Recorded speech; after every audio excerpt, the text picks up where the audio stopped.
All right.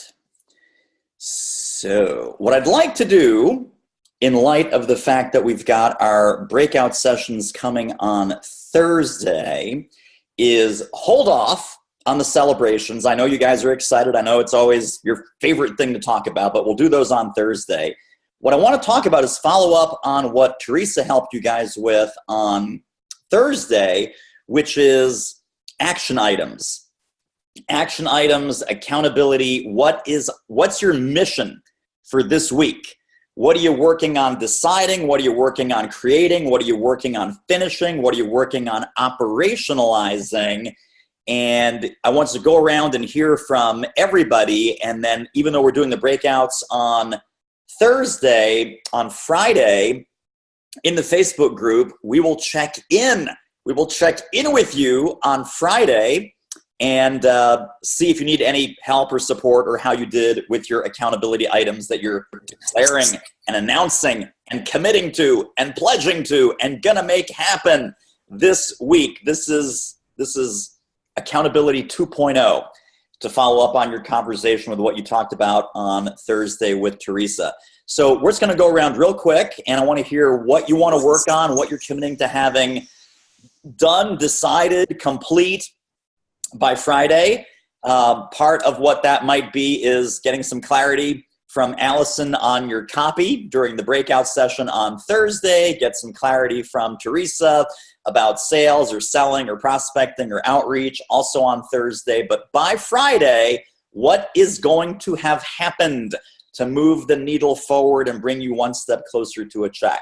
So we're just going to go around real quick, and we'll do this Hollywood Square style. I'll just call on you in the order that you are on my screen, even though the order might be different on your screen. But let's start with Stephana. I'm committed to totally knowing my my niche, my new domain URL, and having that secured. I am committed to having a first draft for my speaker bio sheet and the Why Hire sheet and my mission statement by April 7th. Or no, Friday. This Friday. This Friday. That's the 30th. Okay. Excellent. Wow, that's a lot. So niche, domain name, bio, and the Why Hire sheet, you said? Drafts. First drafts only, yes. First draft, sure, of course. That is always good. And you know, when you take the pressure off that way, you say, it's going to be the crappy first draft. It's not going to be finished. It's not going to be ready for Allison. It's not going to be anything other than I'm going to throw some crap on paper, see what it looks like. Then I've got something to work with. And that is 80% of the game. Awesome. 80% of the game. Really good. Let's go to Jennifer next.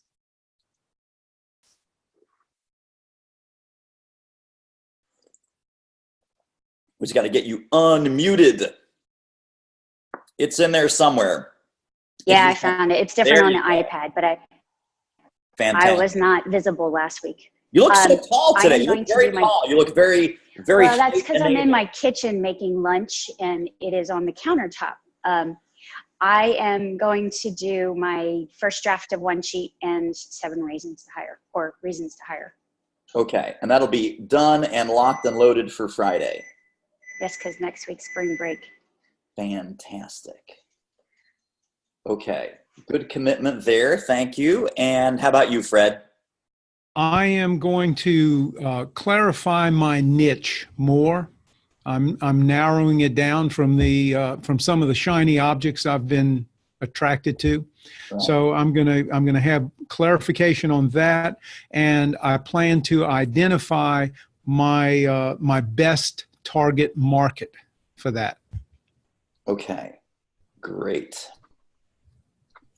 Super. And let's go to Robin. There we go.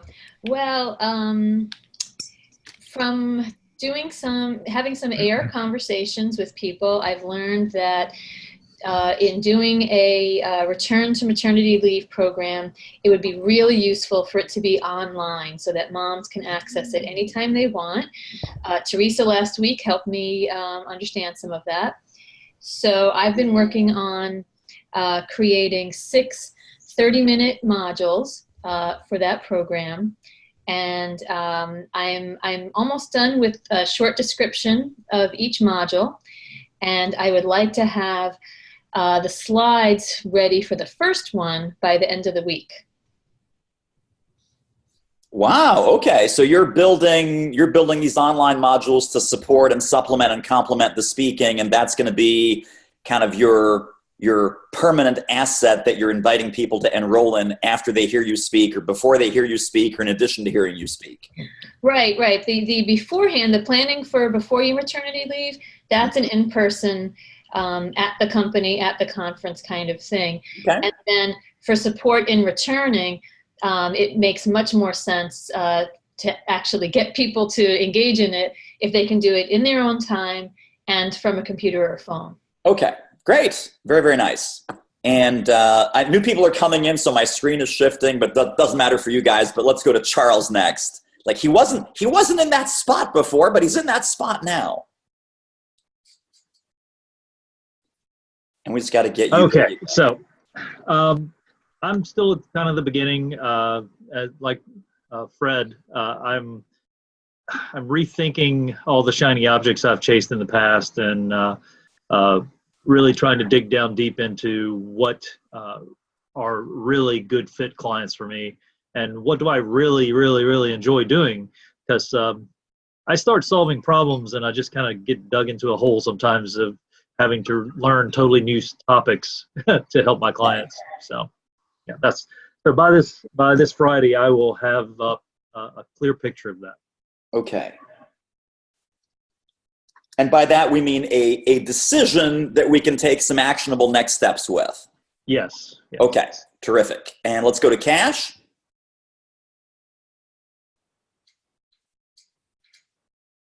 Took me a while to get unmuted, but here I am. Yeah, you're good. I completed 2 one-pagers for review by Allison and the Why Hire Cash. I've really, like Fred was mentioning, I've got to define the niche. And before I do that, I've got to really define what is the problem I solve. And I think that will then take me to the competitive analysis that I really need to do. But I commit to focus on that and finish that by the end of the week. Okay, I like it. You know, it's funny, it sounds like we're all sort of in the same boat, at least for the folks that are in that early, week 1, 2, 3 kind of mode, that making a good, swift decision, those two things often go together. People think, oh, I got to agonize, it's going to take me 6 months to figure this out. I'll tell you, if you look back at most good decisions you've made in your life, my guess is that you made them fairly rapidly. So feel free to embrace this concept of the good, swift decision, because it's the bad decisions where you're second guessing and third guessing and going back a 17th time and then it ends up being this muddled mess. So embrace the good, swift decision. I like that. Let's go to Tweed next. And we've got to get you unmuted with your magic unmute button. This may be your first unmuting experience. So you float your mouse over the screen there, and then in the lower left corner, you should have a little microphone that says mute and unmute. There you go. There we go. It's a high-tech world. I'm a low-tech guy. That's okay. And being a writer, at least a number 2 pencil and a big cheap tablet still works. Right. So, first of all, I want to thank you for the opportunity to being a part of this program. I am so eager to get through this. I would consider myself up till now primarily an entertainment kind of speaker. My main subject, I do Texas. I'm all about Texas. Yeah. And when I speak to audiences, I talk about the 4 traits that all Texans share, regardless of where they live. They're not even aware of them mostly. And what I extrapolate from that is the Texas experience. Now, coming into this program, I realized, and I've done a lot of reading and research. In fact, I've been reading your book as well as the POP book. And I realized that I need to solve a problem. I never perceived it before that there is a problem for me to solve. But I know if I'm going to get bigger, better clients, and I've got to go do that. So I'm in the process of making this major paradigm shift of what I've been doing as to what I want to do. And then I need some clarity on that. I need to know where those people are, what their problems are, and then go solve them. And I feel if I can figure that much out, the rest of it's going to come to me with work, of course. Well, and so let me share, because this might be useful for several people besides you, Tweed. I think whenever you have a inspirational, motivational, entertainment component to what you do, and we all need that, by the way, even if you're a heavy-duty content speaker, there needs to be a layer of entertainment, humor, engagement, whatever it might be. Similarly, when you're an entertaining speaker or motivating, inspiring speaker, there needs to be a layer of content. So the positioning, once you get this right, once you dial in kind of who are the people that you want to serve and what problems you want to solve, I think, Tweed, for your situation, one of your sound bites when you're talking to people on the phone or when you're communicating on LinkedIn or when you're responding to a referral is more content than an entertainment speaker and more entertaining than most content speakers, right? So it's kind of that balance that you're playing both the yin and the yang, and they're seeing you as kind of the best of both, where it is a hybrid. It's not just a nice to have, let's bring in the Texas guy to do his thing, but it really is, well, if you want the perfect balance of entertainment and content, Tweed's going to bring in more entertainment than a content speaker and more content than most entertainment speakers. Okay, well, that's all valid. That sweet spot positioning for you, and maybe other folks can kind of pick up on a similar vibe for what you guys are doing. Let's go to Christy next. Hey there. It's always fun. It's always fun to see like the unmute dance. Yeah, it is. It's kind of a dance, isn't it? Sometimes you get the finger like, hang on, it's coming. So I'll be honest. I'm kind of the really far behind child. I've been here for a while, but you may or may not know, David, that because of my schedule, I can't be there on Thursdays. No. And so I'm finding, because of everything that I'm working on, I'm in the middle of writing a book right now, and I'm this far from really getting my message. And so I'm really stuck between 3 and 4. And I'm really far behind. So I think to, at least in the time that I have this week, to make sure I accomplish something, I've gotten to this knowing, I believe, is that I know that I need a contextual model to explain what I'm talking about, because my background's the real estate industry, new home builders, and so forth. And I don't talk on the critical sales path. I don't talk on that. I talk on more of the softer things, but people. Sure. Starting with people, starting with values. You change the people, you change the business, right? Absolutely. And so I'm really trying to find, because if you go out there and you look at the competitive advantage, they're all talking critical sales path, more sales, more sales, more sales. And I want to talk more people, more people, more people. And how to do that and not be soft is where I think last week you talked about the napkin. Yeah. And I had talked to somebody else about a contextual model. And so I started messing around with that. So I think what I'm committing to do, let me remove that word. I'm committing to do is that bidding out, and I don't know if you have a suggestion where bidding out that contextual model. I don't know, on Fiverr or someplace else, unless you guys all have a suggestion, to get somebody to take what's in my brain and put it in something that is sellable. And I think I can't do anything more until I get that. Well, so so when you're talking about Fiverr, you mean like just make a pretty graphic or something? Yeah.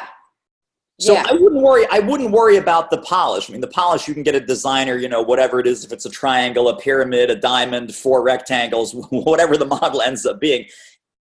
What I would commit to is decide and define what that model is. And so, when you talk about solving people problems, and I talk about this in some other contexts, I said, there's only 3 kinds of problems that we're ever hired to solve, all of us. It's either going to be a people problem, a process problem, or a profit problem. And I have good news for all the people problem folks, because the process problem is actually a people problem in disguise.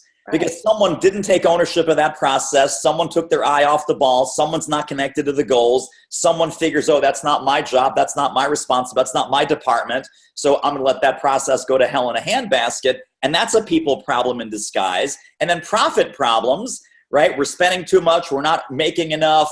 There's gaps in customer service. There's gaps in R&D. There's gaps in all kinds of areas. Well, that's another people problem in disguise, because someone's putting their head in the sand like an ostrich, and they're letting sales be underperforming. They're letting crappy products into the marketplace. They're letting the customer service department fall down on the job.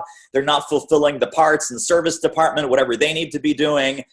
So even though there are people problems, profit problems, and process problems, the good news for all the people problem solvers in here is all of those end up being people problems. They're all failures of leadership, failures of communication, failures of accountability, failures of teamwork, failures of culture, failures of engagement, failures of influence, failures of talent development, failures of all of these great things that we all do. So the way to kind of couch that, I would just start brainstorming literally either on PowerPoint if you're digital, or on just a piece of paper. Got it right there. Yeah, there you go. So is it 3 circles? Is it a pyramid? Is it 4 rectangles? Is it 2 diamonds intersecting? Whatever the heck it is, the best model that you can put to it, you say, well, here's what it is. And then that just becomes part of your talking points and part of your articulation and distinction. And it becomes the first-class lounge napkin drawing. Yeah. Well, I got it. Good. I got it right there. Yeah, you're solved. You are healed. So congratulations. Tuesday, 12:16 Eastern, you've done your Friday accountability. You're already ahead of the game. The only other thing I would ask you, in the process of writing your book, because anytime you're writing, whether it's a blog post, an article, a book, anything, the beauty of creating content while you're in this program is that the content tends to crystallize your thought, right? So writing crystallizes thought, thought crystallizes action. Is part of that book writing process something that you can also harness in the service of making these decisions and definitions? Yeah, it's really helping. It's really helping because I speak on values and mindset and choice. Yeah. And that's what the book's about. But my problem is that I'm having a hard time packaging that so it's sexy to the builders, because that sounds core values, mindset, and choice sounds soft. Unless it's the root of 98% of their people problems that they're making them crazy and they're banging their head against the brick wall every day about those. Yeah. That's where I'm stuck. So maybe I just need to get unstuck. So clarify that, process that, do some free writing, and then I think by Friday you'll have a good decision on your hands, or at least a good model to kind of springboard off of. Okay. Thank you. Excellent. You're welcome. Let's go to Leonard next.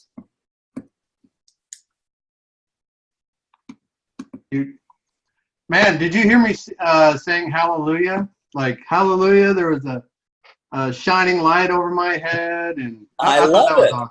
I love it. So what's the hallelujah celebration? Well, no, I mean, from what you just said about people, process, and profits, almost everything, everything does lead back to people. It's always people. There's elements you can say this process is broken, it doesn't work well. But then you go back and you look at it and you go, there's nothing wrong with the process, it's the person. But anyways, hallelujah, and light shined on me and everything. That was good. Great. So for this week, I'm doing 30 reach outs a day on LinkedIn. I want 5 conversations out of that effort and 2 deals. One, whether the deals are an actual training gig or a speaking gig, but that's what I'm after. Okay, great. And you're able to keep up that pace and find enough good folks to connect with? Absolutely. Actually, part of the working with Teresa, I was able to kind of narrow my searches and get a lot more focus out of it. And it became very targeted, like in the first, second, and third modules about targeting that person. Right. Once I was able to do that, it just shrunk everything, just put it all together. So absolutely fantastic. Yeah. Really well done and good goal for this week. That's great. Thank you. Let's go to Kip. Morning. How are you? Good. Good to see you. My project for this week is to finish up some changes to my LinkedIn profile based on some comments that you had made to me, and I appreciate those. Thank you. And also 10 more marketing reach outs, marketing letters to people, some through LinkedIn, some through some other places. Have a little trouble with some of that. I did some last week, and not real comfortable with the way some of the language was. So I'll be talking to Teresa tomorrow afternoon about some language things with regard to that subject line and that sort of thing. But sure, and also maybe talk to Allison during the breakouts on Thursday, because she's also a master of the subject line and the hook and how to get some good, intriguing information in someone's hands very concisely. Right, and it's that subject line hook that Right. I want to capture. Right. But that's where we're going for this week. Okay, perfect. And let's go to Shawn.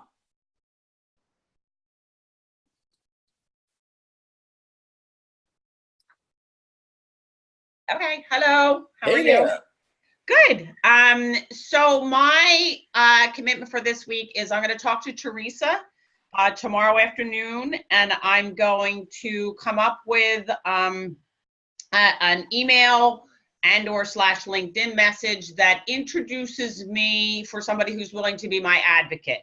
I have lots of clients that said, hey, I'll talk to another colleague, I'll talk to another company, I'll talk to, so I don't have that language nailed down. And so that's my commitment to, as soon as somebody says, I'm willing to talk to David Newman for you, hey, here's what you can send David Newman.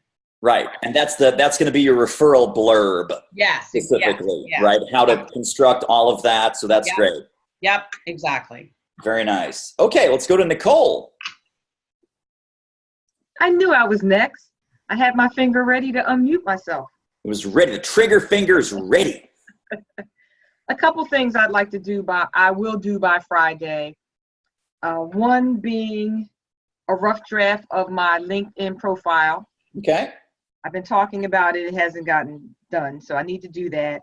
And then the other thing I need to do is really follow up with some people that I've been networking with in terms of finding out how I may be of assistance, especially at the university level.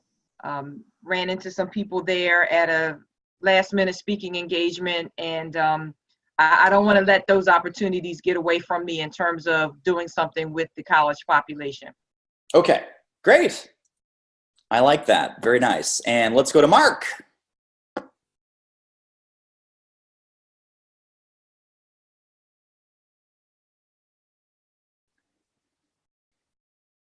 Now you're unmuted, but I still can't hear you. Can we all hear Marc or no? No. So maybe there's an audio input kind of thing. It also would depend on There you go. Perfect. All right. EarPods didn't like my computer. Okay. So I finished my speaking package, or I redid my speaking package. I sent you an early version of it. You said it was like, I think you said an 8 out of 10. I've made some tweaks and I've sent it to Teresa. Yeah. And I think on Thursday I'm going to go over it with Allison, but I'm feeling really good about it. And you are shooting for 12 out of 10. I am. Just to be clear. 12 out of 10. That's a good number. We'll go with that. 12 out of 10. All right. And I'm going to be, I just actually finished my speaking sizzle reel yesterday evening. So very happy with that. I've sent that out to a few select individuals for feedback, including, I don't know if I sent it to Teresa or not, but I will send it to Teresa. And what else? I'm going to be updating the website based on the content of the video and the new speaking package. And I wanted to ask you, if I can do that really quick, you had talked about the niche market, the whole thing. And what I found is, for me, it's not an industry-specific thing. It's more of a trait. Yeah, it's really any industry or group where they have a product or service to sell. Let's circle back to that circle back. round two, which is the Q&A. Okay, no problem. So I want to ask you just one more thing pertaining to the content. Some people had mentioned about the LinkedIn profile or updating the letter. I know Kip talked about the email. What module is that stuff covered in? Like the letter, right? 5 and 6. 5 and 6. Okay, I'm just at 3. 5 is tactical prospecting, and then 6 is all about sales and selling and how to have the sales conversation and the ongoing discussion that would get a check in the door. Awesome. I'm still at 3. So okay. Coming up, coming attractions. All right. And then so Marc, by Friday, we're going to have feedback on the one sheet and the program sheets. It's going to be a 12 out of 10. The video is going to be submitted for feedback. Anything else that I missed? No, I'm going to send the video actually in a few minutes to Teresa. And feel free to post that, by the way, if you want other feedback from our crew here, feel free to post that in the Facebook group as well. Oh, great idea. Thank you. Thank you. Absolutely. And let's go to Omar next. Got it. So this week we'll be getting feedback on the one sheet and the 8 reasons from you guys, and then getting it to Allison, I suppose. And then my big decision is the what you call here the shortcut documents. I just want to decide on what that's going to be, and then put a draft together. Okay, great. Very nice. And good morning, as always. Yes. And how about Rad? All right. I had a call with Teresa yesterday, and I'm still wrestling with the niche. I kind of thought maybe I would target HR departments. Teresa doesn't really like that very much. So, you know, for a niche, I'm not really sure, but my assignment by Friday is to make a list of at least 5 events I'd like to speak at, 5 companies that I'd like to speak at, and hopefully they're all in the same niche, and then specific contents that I can follow up with so I can make some calls and actually get something done. Red, were we talking at some point about healthcare as a receptive audience for you, or no? We weren't, but I'm open to talking about healthcare as a receptive audience to me. You know, I feel like the 2 industries that I have knowledge of, 3 maybe, would be either horsemanship, natural resources, which is kind of broke unless you're talking about like mining or maybe engineering, I guess. But I'm more of a conservationist, wildlife guy, you know. Not a lot of money there for talks. And then real estate. I've done a fair bit of real estate, but I kind of want to move away from that niche. I wouldn't really want to be a real estate speaker. Okay. So yeah, so I just don't know, like, where do I bring expertise? And I'm a people problem solver, and that my talks, you know, they have entertainment, but they also do have a lot of just content on how people should accept each other, how leadership should foster the development of those who follow them. Yeah. And so, yeah. So let me take just a quick detour, because I know that several people are in the same kind of thing, and I want to just clarify some maybe misconceptions or just some misunderstanding of what we mean by when you're focused on a niche or you're focused on a specific target market of people. When you said, okay, here's the trigger phrase that I heard. Okay. I come out of real estate. I have some experience with real estate, but I don't want to be a real estate speaker. So this is never about, if you're going into healthcare, you're going into construction, you're going into accounting, no one is holding you responsible for knowing everything about that industry or even being involved in that industry the way that you were as an executive, right? So it's the industry is the context around your content. So for example, John Garrett, who graduated from our program here, he's a former CPA himself. He's a former accountant, spent a lot of years as a stand-up comedian, was not getting hardly any money at all as a stand-up comedian. And then he shifted to this concept of bringing more of yourself to work. Because of course he realized that, accountants especially are very bottled up and very, straight lines and no personality, and God forbid you do anything that's off the template here. And, he's talking to people, and like one guy plays the guitar and one guy has, foster puppies, and someone else is a world champion yo-yo player, and all these things that make them a more appealing colleague and a more effective team member and the more enjoyable workday and all of these things. So even though John is an accountant and his target market is accounting firms and accounting conferences, he doesn't talk about that at all, except by way of the backstory and making a couple of jokes. The application of his content right? Which is bring more of yourself to work, more employee engagement, better culture, have more fun, be more of yourself, let your hair down a little bit, even if you are in a very staid accounting or actuarial kind of business. The framework around that is the accounting industry, because he answered 3 questions. He says, okay, well, for this topic of bring more of yourself to work, who suffers from it more greatly? Like, who's the worst at it? Who just sucks at it? Who's absolutely awful and really, really, really needs the help, right? So who suffers from it more greatly? Who's going to value it more highly, right? And then who needs it more desperately? So they want it, they need it, and there is a huge gap and a huge growth opportunity for these people to do better at what I teach and what I preach.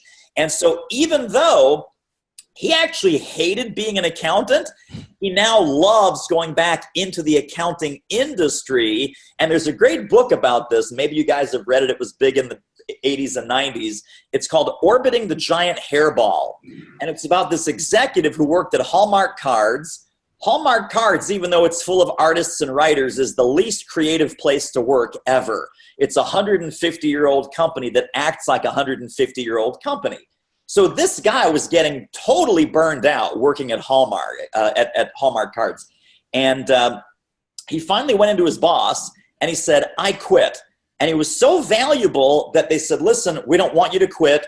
We need your creativity. We need your mentorship. All the people flock to you for, guidance and help when they get stuck, etc. He said, okay, well, here are my terms. I'm not going to any meetings. I'm not doing any of this. I'm not doing any of that. I'm going to decorate my office the way I want. I'm not reporting to anybody. And if you meet all these crazy ass conditions, I will stay. And so his boss was a very forward-thinking boss and said, okay, well, let's try it. And so he wrote this book about orbiting the giant hairball, that even if that company is this tangled mess of politics and BS, and I hate the industry and I hate the business and I hate everything about it, when you're an employee and you're in the hairball, it is very different than when you're coming back in as an outside speaker or an outside expert and you're simply orbiting the hairball because you don't have any of the politics, any of the BS, any of the turf wars, any of the game playing.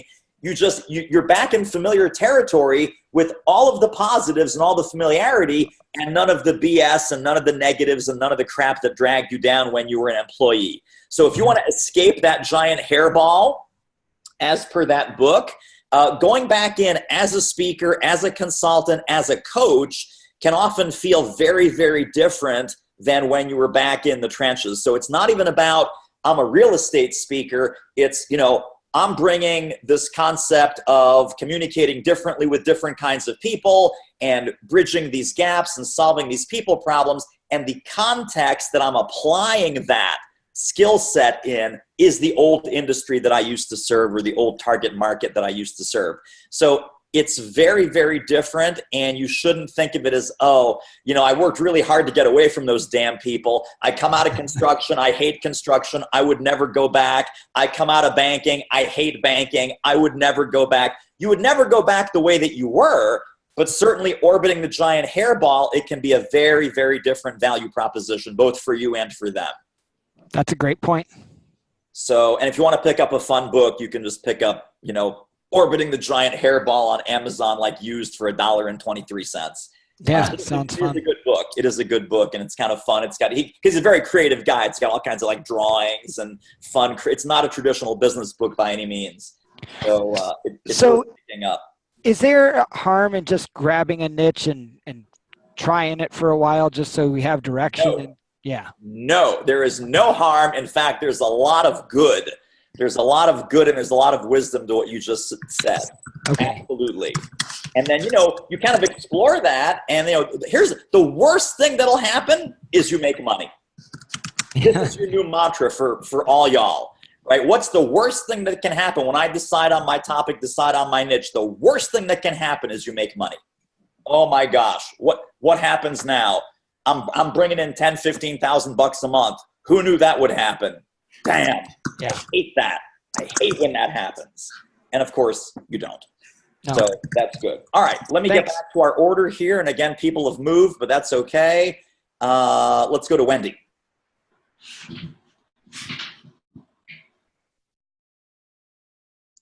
Okay. Hi there. Hello, good morning. David, I've committed to my reasons to hire and to doing that and my one sheet. And I've committed to Teresa on our next call to practice role plays on using the phone, because that's not a comfortable form of communication for me. So I'd like to get comfortable doing that when talking with prospects. Sure. Great. I like that. So that's gonna reasons to hire and one sheet, and then a little bit more comfort on the phone with the phone scripting. And you can do that in the breakout sessions on Thursday. Right. Perfect. All right. Let's go to Susan Scanlon.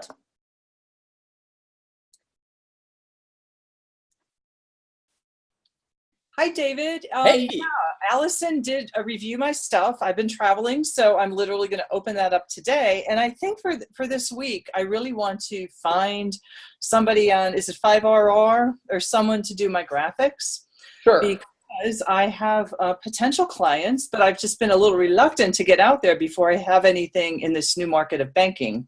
So that will enable me to have those things in hand, start making those phone calls. And the other thing is I want to resurrect my website. So once I've got that copy, which I do, write my web copy. So I think I can, get at least one or two of those things done by, if not Friday, over the weekend. But I'm ready to get going here. You're going to get your stuff designed either on Fiverr or Upwork, one of these outsourcing sites. Another one to look at is 99 Designs. Okay. 99designs.com is a good outsourcing website. And all of that, at least in process by Friday, is what you're saying. Okay, and what was the other one? Upwork? Upwork. Yeah, Upwork and 5RR, right? Okay. Yeah, Fiverr with 2 R's. Okay, thank you. That's really helpful. You bet. How about Lisette? What's on your agenda, your hit list for this week? Okay. Well, I'm sort of like in remedial 8 reasons. I just can't, cognitively cannot apparently fix this. So I'm going to go back to it. Well, I do need a little bit more guidance on that. I had some reasons that were about me, and then I talked to Teresa, and then I sort of, I guess I have some content from your response, but so okay, I'm preemptive on that. That's good. I've got that. But going back to me, I gotta have to figure out, okay, I'm an expert at this, so what does it matter to them? What does it matter to them? Why is it important to them? And I looked at KLR, what's I don't remember her name. Kimberly, yes. I looked at hers yesterday, and I was like, okay, well, that's not rocket science. Why am I having a problem with this? And I don't know why. I mean, I guess because, maybe I'm too, So this is a very common thing. Yeah, so this is a very, very common thing, and I'll reiterate it for everyone's benefit. The 8 reasons to hire you it's sort of the way I look at it is almost like a reverse bio. The reverse bio, by that I mean it's you in terms of them, right? So what do you bring to the table that other people don't, or what is special, better, cooler, faster, smarter about you versus a competing or alternative speaker? Where some people go off the rails with this is, 8 reasons to hire David Newman. Because your marketing sucks. Well, that would be a reason to hire any marketing speaker, right? That's nothing special about me that I don't bring anything to the table because your marketing sucks, not you guys, but like a speaking audience, right? So, the reasons to do your program, that goes in the one sheet. That's in your program description. That's in your bullets. The 8 reasons to hire you, or 7 reasons, or 9 reasons, or whatever number of reasons you end up with, is really about you in terms of them, right? So unlike most marketing speakers, David not only does the strategy and the tactics, but he also brings in the sales conversation, right? Because knowing how to market without knowing how to sell is not going to bring checks in the door. So that might be one of mine. That unlike most marketing speakers, I don't just talk marketing and branding and social media and blah, blah, blah, blah, blah, blah, blah. We do sales-driven marketing, so it's marketing that makes the cash register ring, and that's not every marketing speaker does that. So when you're going down your list of why hire, one of your litmus test questions would be, well, doesn't every leadership speaker do that, right? You want to have a culture of engagement. okay, well, every employee engagement speaker would have a culture of engagement. That's not a reason to hire you. That might be a reason to do your program. That might be a reason that they're having, pains, problems, heartaches, and headaches with their business, but that is not specific to you. That is not about what you bring to the table that others don't or won't or can't, or they just don't have the experience or the war stories or the connections that you do. So think about it in terms of you, in terms of them. It's a reverse bio, flip the bio on its head, and it's, what do you bring to the table? So one of the examples in our training portal is MJ Shar. She says, you want a speaker who will deliver no matter what. And she tells the story about going up onto the stage, tripping, breaking her hand, not letting the meeting planner or anyone else in the audience know that she just broke her hand, did a 45-minute keynote, and got off stage, and then went to the emergency room. Oh, wow. So she did an entire keynote with a broken hand because the show has to go on. So someone who knows that the show must go on no matter what. And then she tells a personal story. Right now, we could all lie. We could say, yeah, I broke my hand. In fact, I broke both my hands. But you'd be lying, right? Because only MJ has that story. And so what are the stories about your unique experiences or expertise or episodes or incidents or battle scars that you bring that would, again, the so what factor, it's not just, hey, I broke my hand and I still went on. It's you want a speaker who knows that your event needs to go on no matter what, right? It's about your event, your people, your conference, your meeting, your attendees. So that's what I mean by you in terms of them. Okay, so right? Would I say, for instance, I'm talking about sexual harassment, would I say this is my experience with sexual harassment, or is that not the place to put that? I mean, that could be one of them. That could be one of them for sure. For sure. That, someone who not only has studied it and teaches it and preaches it, but unfortunately has lived it. And then millions of other women. Exactly. But not necessarily millions of other speakers. Right? And there's a lot of people that and again, not to discredit anyone in your field, and this document's not meant to slam anybody else, but there's a lot of people that just in all of our topics, they read a book, they went to a seminar, and now they're an instant expert. And they don't have the battle scars, they don't have the war stories, they don't have the expertise, they have not sat on the other side of the chair, or they have not lived on the other side of an experience. And if you have, then that makes your program richer and more meaningful and more connected for your audience. Okay. So I'm going to work on it. That's my commitment. I don't know. It will be either, it's a work in progress, but I am a little hung up on it. So I really want to move forward with creating my one sheet, getting my website up, and I'm going to post something on Facebook about platforms that people have found, I just want to get one page of a website up. I don't, the rest will come. Sure. But just absolutely one page up there, even if it's just pictures of me speaking right now. Perfect. So those are my two things. Love it. So again, just like with the rough draft, the crappy first draft of the website is a huge step forward. All right, let's go to Patricia. Great and happy day. Yes, you too. Happy to be here. I had a great call with Teresa yesterday, and very much like Christy, feeling like I'm a little bit in the weeds a little bit, or a little stuck, being a transformational leader and performance specialist, and being in the world where, speaking in groups that are not paying, and in speaking with Teresa, really shifting the mindset, shifting the language, shifting the verbiage to bring it into this world.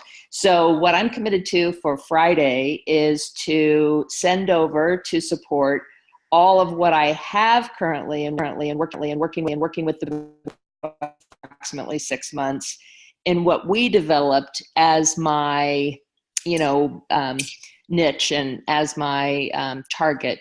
And then taking that and working through that. Also, Teresa shared with me what could be helpful for me is to review every module and then come back and do the action.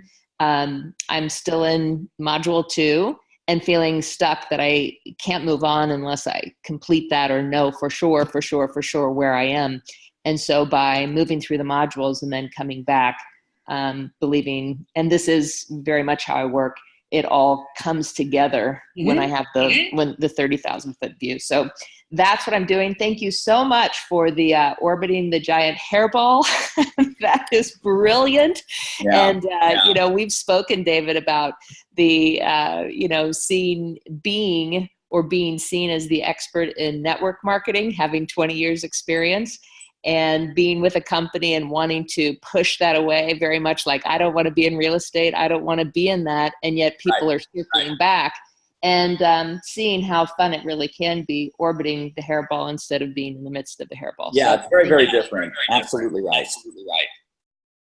thank you a million. Okay. Any feedback? Any feedback, Dave? No.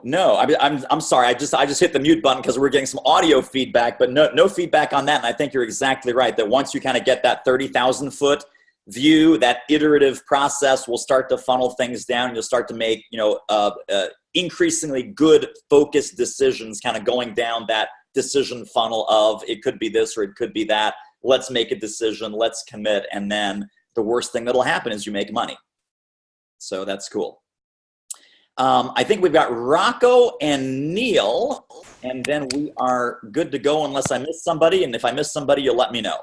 But, I'm sorry, Doug. So we'll do Rocco, Neil, and Doug, and then all the other people that I forgot. Oh, hey, David. Hey there.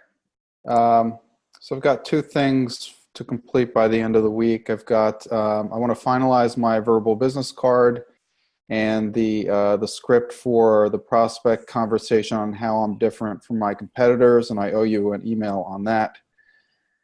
And then I'm also going to, I'm getting my book ready to publish in paperback, and I just need to finalize the copy for the back of the book cover. Okay. Awesome. Great. That all sounds very productive. Well done. Let's go to Doug.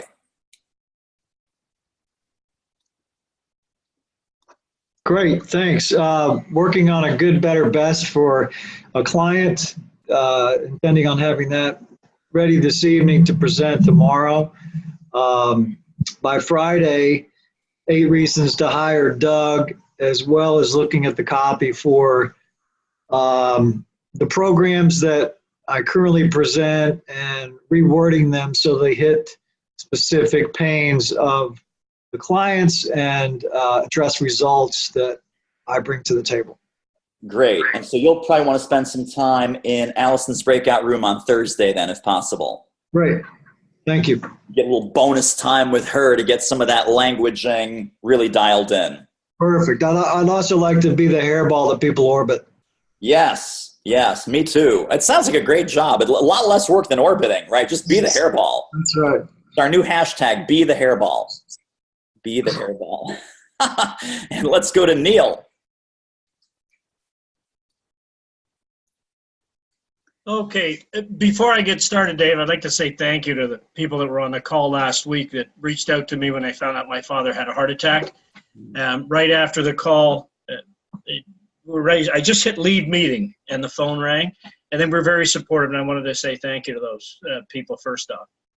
So I had committed to doing my one sheet and my reasons to hire.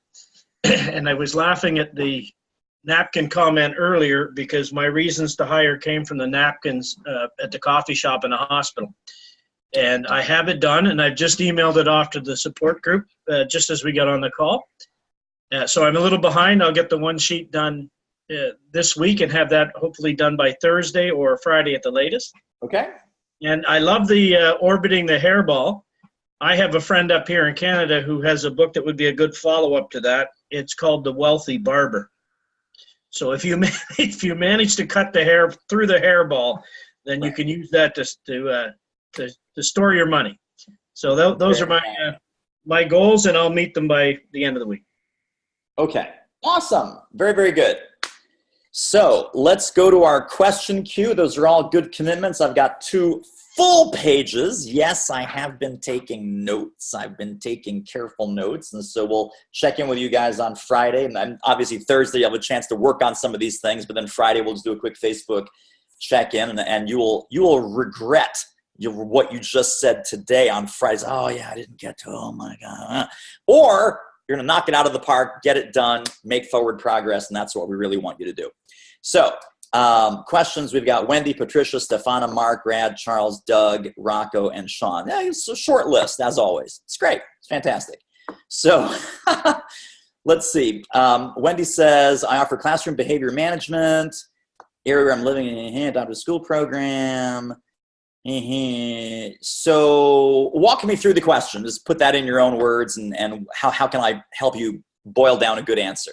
Okay, so I have an opportunity to participate in Adopt a School, and I can offer my services. I can either talk about what I do on career day, speak favorably about school staff, write about a positive experience to a newspaper, things like that in order to support a school.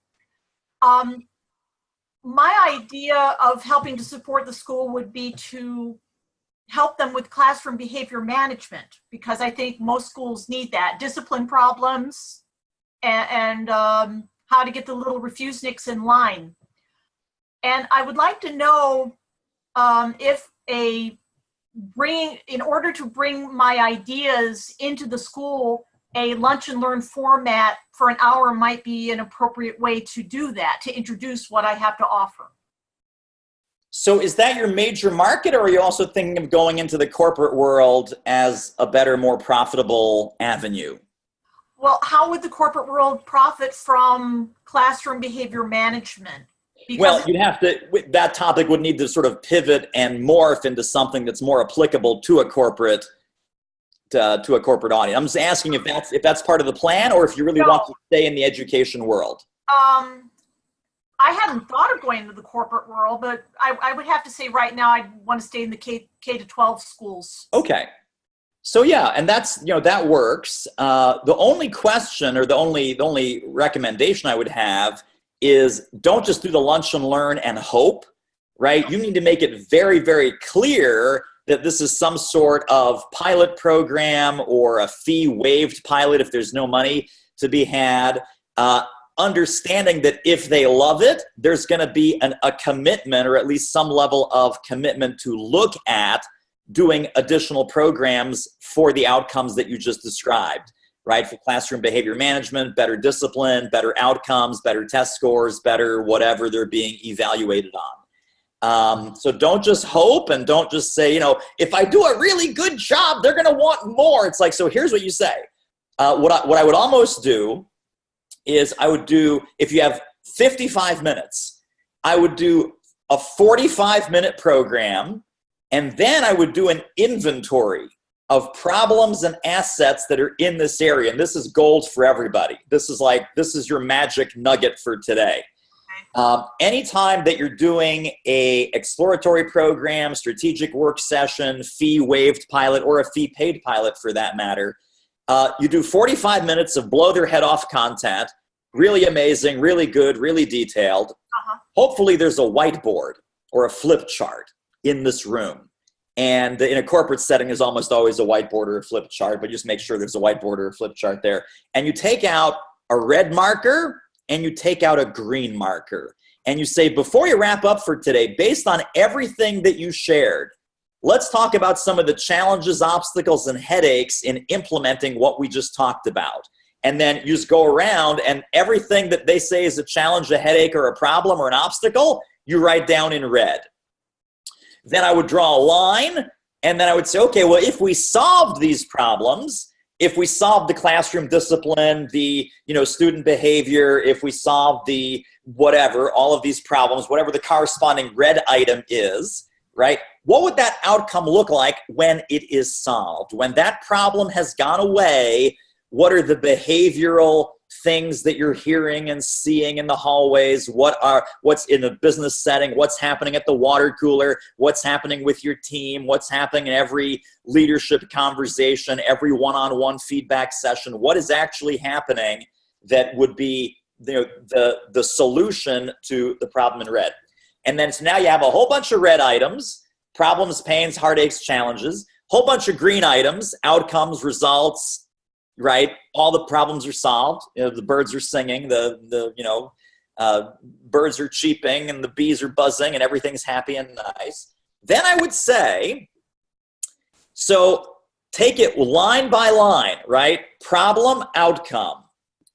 To solve this problem, we would need an additional 2 days together, right? 2 days together, so you do plus 2 days.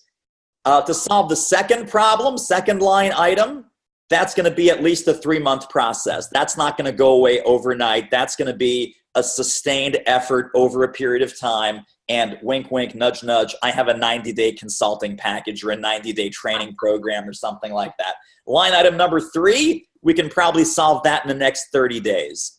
Line item number 4, man, that one's a big, hairy, audacious one. That one's going to take the next 12 months. Now, hopefully you've got programs that are 1 day, 2 day, 1 month, 3 months, 6 months, 9 months, or you can customize an engagement of that length. So at the end, right, you've just blown their heads off with incredible value. You've done a diagnostic in the last 10 minutes of you guys tell me what are some of the remaining problems and outstanding issues after Elvis leaves the building. And yes, you're Elvis.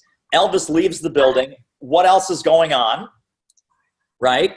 And then the green is here's the outcomes. And then I'm telling you in a prescribed sort of way, we can fix that in 2 days. We can fix that with a 1-day seminar. We can fix that with a 30-day coaching program for your principals and your administration. We can solve that with a 90-day program where I'm going to come on site every 2 weeks for the next 12 weeks. It's going to be 6 interventions, 6 half-day or 2-hour seminars where we're going to totally change this behavior, totally turn around this trend, totally fix whatever problem this is.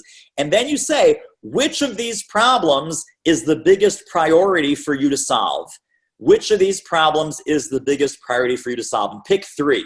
And we're going to do this in a democratic process. We're going to say, oh my gosh, it's totally the first one. We got to fix number 3, and we have to fix number 6. So you say, well, based on number 1, number 3, number 6, what I'm going to do, and now you say this to your decision maker who's hopefully in the room, I'm going to go back, I'm going to sharpen my pencil, I'm going to give you a proposal with a couple of options where we can solve either 1 or 1 and 3 or 1, 3, and 6, and we'll make your whole dream list happen here. Would that be okay? Oh my God, yes, Wendy, please sharpen your pencil, come back with a proposal. And so you're making it part of the program that you're doing a prescriptive diagnostic at the end of that program on how you can make these systemic problems go away. Not just a Band-Aid, not just the 1-hour lunch and learn. A lot of people do the 1-hour lunch and learn and hope and pray and wish that they get hired back. And it's this final 10 minutes that seals the deal and will put tens of thousands of dollars in your pocket every time you do it.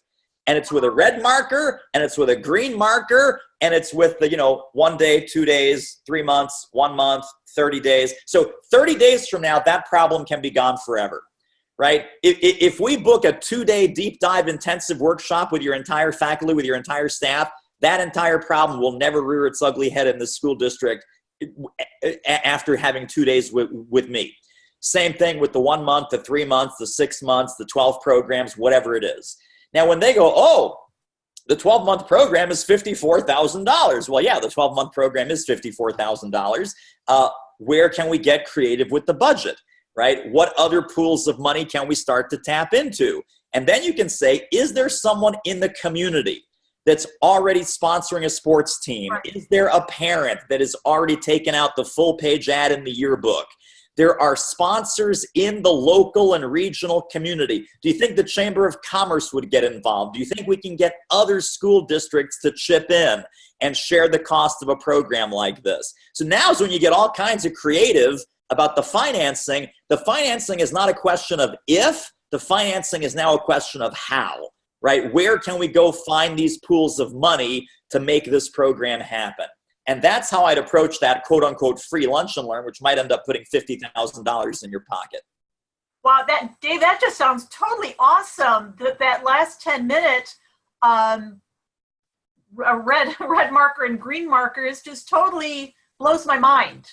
I really like the sound of that. And that's very, very doable. Yes. So I really want to say thank you for putting that idea in my head. I really love it.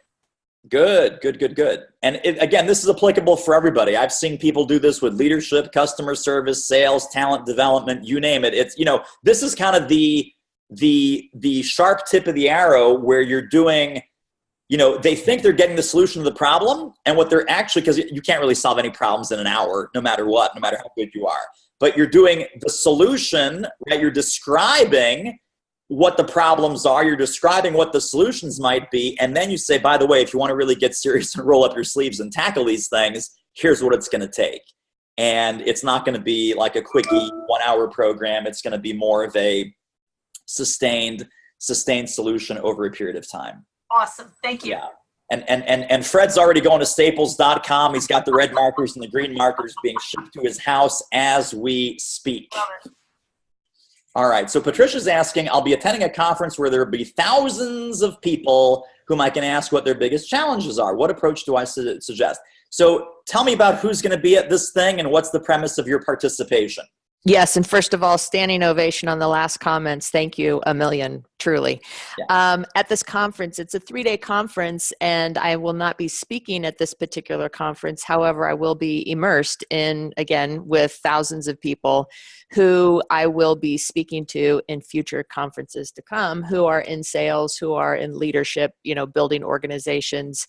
And I think I recall from one of the modules you had mentioned, really go to the people who are having the biggest need and ask what their needs are. What are the challenges? Mm-hmm. At this particular event, there will be a lot of inspiration. There will be a lot of motivational speaking, and there may be some great specific, really targeted content. However, I have an opportunity here, and I'd just simply love to know I know it might sound elementary, what do I say or how do I approach it or what does that look like? And yet I'd love to know your feedback. And then I'd also love to know, is there any other opportunities there that I'm not seeing that you can see from your viewpoint? Sure. Well, so I think from a kind of hallway conversation or mealtime conversation, it's very easy and natural and organic to ask questions like, hey, what was the most valuable session that you went to today? And then use that as the springboard for, well, I'm curious, why, how are you wrestling with that back in your workplace? And what, where else does that show up and how else is that impacting you and your team? And tell me about your business and what kind of company are you working for and how is that kind of fit into what you're wrestling with? And is that problem kind of small, medium, large, super size? Obviously, there was a wealth of sessions you could have gone to. You chose that one for a reason. I'm curious, what made you choose that particular session and what do you hope to take back to the workplace from that session? So even, very casual conversational things like that, hallway conversation, sit down to the person on your left, sit down to the person on your right, even in the session, make eye contact with people kind of as they're coming in, grab them afterwards right in the hallway as soon as they leave the room, even talk to the speakers. I think one of the hugely underpotentialized things when we go to any kind of event like this is talking to the speakers and asking them, what do they see in their clients that they're being hired by? Because now you're going straight to the horse's mouth, right? If this is the guru and this is the expert and whatever that topic is, hopefully, and depends on how sharp they are as a marketer, hopefully they're in tune with what are your clients and your audiences really wrestling with out of all this great content that you shared today. Could you pick out maybe the top 3 things that you see in company after company and client after client that you're working with?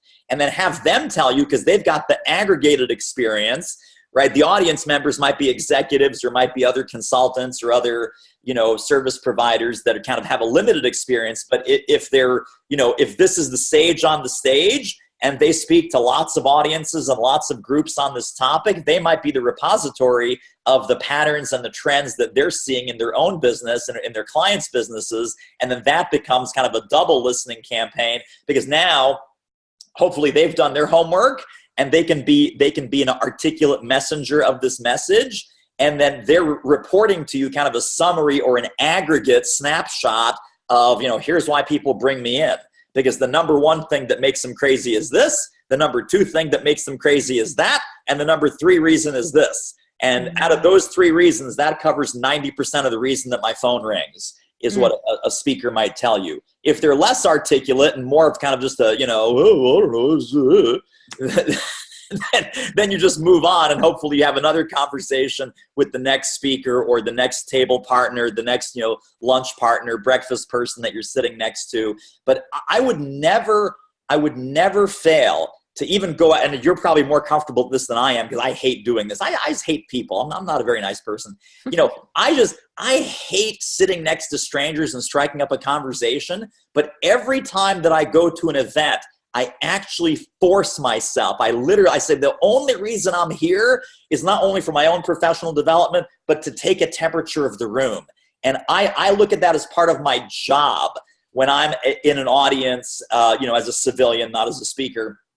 And I talk to strangers, even though I don't like talking to strangers. And I strike up breakfast and lunch and coffee conversations when I'm not really the kind of person who likes to strike up breakfast and lunch and coffee conversations. But I do it in the interest of this data gathering and the intelligence gathering, especially if it's anywhere in my topic, right? Marketing, sales, business development, online marketing, offline marketing. I become a student of the game, and that supersedes any personal discomfort about, well, I don't want to talk to this guy over the carrots and dip. I do want to talk to this guy over the carrots and dip if it's going to help me get a better insight into my marketplace and to where my messaging could be improved, or I could sharpen my approach to my clients and my prospects. Brilliant. Thank you. Appreciate you. Welcome. All right. So Stephana says, I'm not crystal clear here yet. I was with your center stage helping clients with mastery. So is that center stage thing for lawyers? No, I wasn't. It was generally coaches, consultants. I didn't niche it down even to lawyers or bankers or anything like that. Oh, I thought there was another past client of mine actually is involved. This is in Texas, and I thought center stage was kind of a presentation skills program for attorneys, but it could be something different. Not sure. So talk to me about this, the crystal clarity that I can help you with. Yeah, well, I was just looking at, first of all, shifting my viewpoint to money, because I've been speaking for no money, and now I need to shift and look at who's got the money, right, who's willing to pay for that, and it looks like perhaps the C-suite, and then I'm looking at leaders. So people around here, I've just been doing air talks, talking to Sharp, HP, and the different people who are in my throwing a stone. And what I'm hearing is that they have the major CEOs, they get up on stage, they have their little annual meeting, and they get up on stage, but they sound like idiots, and they're boring, and everybody they're falling asleep, yet these guys are the chief operating officer or whatever they are, and they come in and talk. So I have those skills in that area, but I don't know if they need that or they want to, essentially, so leaders leading leaders so that they can blend their intuitive expression with the strategic communication. So how am I wanting to say this? So this is only because I have all this information now. So the story was, this Jaguar Land Rover just had an air talk with a gentleman, and he said all of the stuff we're hearing about the teamwork and all of that, but it comes down to the leaders don't know how to lead, but it's because they don't have that strategic, I don't know, I've written down so many notes, but now I'm just trying, what am I going to do? Right. Okay, so I'm hearing two things, and help me sort through this just as a recipient of this data dump. Are we talking about leadership, or are we talking about on-stage presentation skills? When they open their mouth, they don't want to look stupid, they don't want to look dumb, they don't want to be boring. So is it a presentation skills angle to leadership, or is it a leadership angle to leadership? It's a leadership angle. It's not necessarily presentation, because if they owned their own message, if they owned that, it wouldn't matter who they were presenting to. A room of 1 or a room of 10,000 wouldn't matter, because they could get up on stage and own it and step into that space. They're already doing it as like the accountants you were talking about. They can go and crunch the numbers, or they can go and do that, but they're not bringing their all of them to the place. Okay, so you're talking about again, just we're going to generalize it so we can specialize it, right? Because we start getting off in these little crazy niches and people are like, what the hell is she talking about? Exactly. So, we want to have clarity first, clarity before cleverness. Yes. It sounds like you're talking about some combination of personal presence, communication skills, right? Presentation skills, the way they present their ideas, the way that they are the best possible messenger of their personal message, whether that's to an audience of 1 or an audience of 10,000, doesn't matter, and leadership, right? So it's presence, which is kind of what's sitting in the chair, and are they comfortable in their own skin, etc.? Are they exuding confidence and clarity and all this great stuff? How they present. So that's branch number 2, is how are you perceived when you open your mouth to say something or sell something, sell an idea, sell change, sell some initiative, talk to investors, talk to employees, talk to customers. And then the leadership impact of doing a good job with that versus doing a bad job with that. Yes, roughly? Okay. Yes. So if we were to diagram this with the first class lounge napkin exercise, it would be circle number 1 is personal presence, right? Circle number 2 is communication skills. And then circle number 3 would be leadership. And so at the intersection of kind of personal leadership, self-leadership, personal presence, whatever we end up calling it, who we are, how we communicate, and how we foster followership, right? How are you the person that people want to follow, right? Everyone has to follow the CEO, but the most successful CEOs and presidents and leaders and brand managers and VPs are people who other people want to follow, right? So it's not even about leadership. Maybe it's about voluntary followership. Exactly. How to increase your effectiveness with your voluntary followership. And maybe there's an FQ, there's your followership quotient. We just invented a whole new assessment for you. That's, take Stephana's FQ test. How's your followership quotient?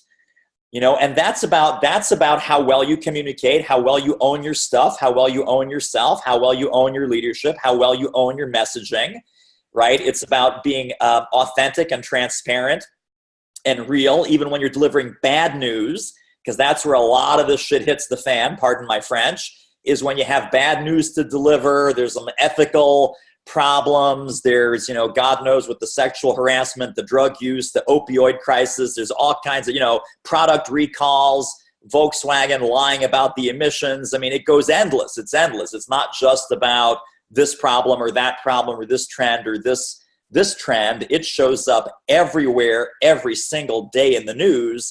And these CEOs and these executives and these top leaders, they're like, holy crap, they want to hide under their desk because they don't know how to respond with authenticity without triggering a lawsuit and while still inspiring the troops and without having their stock price collapse. So besides those problems, none of that sounds really important.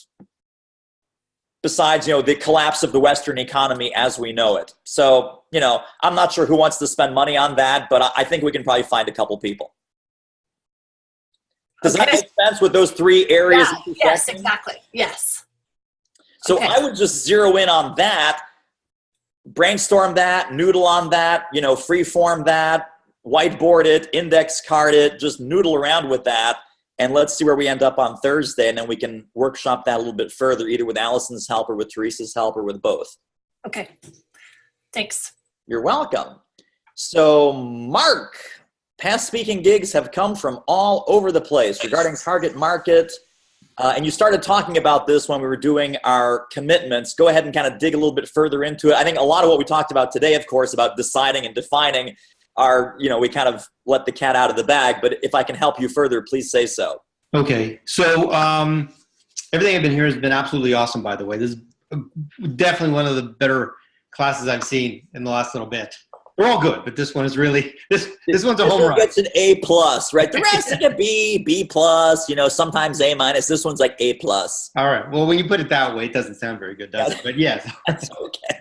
So what I speak, I don't need to go into the whole what I speak about, but my market, my ideal audience is organizations or associations where the people in the audience, or if it's a company, they have a product or service that they sell. So they charge for their product or service, and they have competitors. And their job is to not only attract new customers, but ideally keep the ones they have coming back to buy more. So for example, I would not speak to government people. I would not speak to teachers. I wouldn't speak to any group that either give away their products and services or just not in the whole commerce framework. Right. So I speak to a number of different associations and companies from all different kinds of industries. And I know you yourself and NSA, you know, they're big on the whole, you know, find your niche. My niche seems to be more the kind of, what's the word? The profile of the ideal client rather than an industry. So I'm wondering, is this the way to pursue it and say these are the profiles of the client and I create something to attract those types of clients? Or should I really say, you know what, I just want to talk to, I don't know, people in the grocery industry or the legal industry? Or to me, that's, you know, it's too exclusive, because anyone who charges for their products and services is a potential client. Okay, so the answer is yes and maybe. Let's break that down. Let's break that down. So you can certainly do what you're recommending, and one of the ways that you can help prospects self-identify is to use one of the constructs that we've talked about on previous calls, which is clients and audiences tend to hire Marc when they're experiencing one or more of the following, right? So repeat business is important, but you're not getting enough of it. You're tired of competing on price and being, you know, price shopped to death, and you want to escape the price driven. I'm just making stuff up, right? So whatever the pain, problem, symptom, conditional reality of when they should call you, that goes under the bullets of clients and audiences tend to hire Marc when they're experiencing one or more of the following. Now they see that, and two good things happen.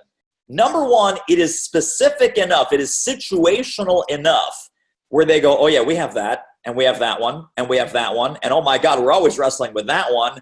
And they could be like sheep farmers, and you would never imagine that sheep farmers need you, but because they self-identify, right, it's specific, but you're not saying, oh, this has to be in financial services. Oh, this has to be in the chemical industry. If sheep farmers identify with 4 out of those 6 problems, the sheep farmer is going to call you.